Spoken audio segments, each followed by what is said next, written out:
U-Sibusiso Ncengwa ufumene isigwebo seminyaka engamashumi amabini anesihlanu entolongweni kwinkundla ephakamileyo yaseMgungundlovu ngokubulala uNobhala Jikelele wombutho wolutsha we-African National Congress Usindiso Magaqa.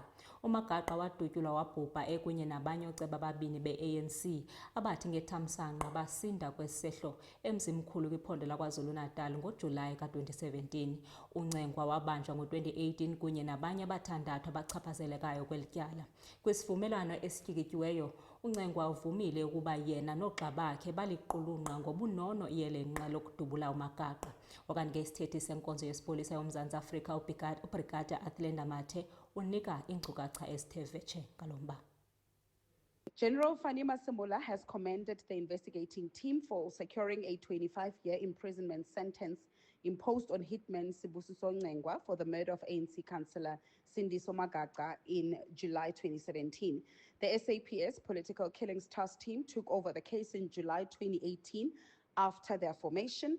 Within a month, the first hitman, Ncengwa, was arrested in August 2018 by the team. 6 others were later arrested in December 2018 by the investigating team.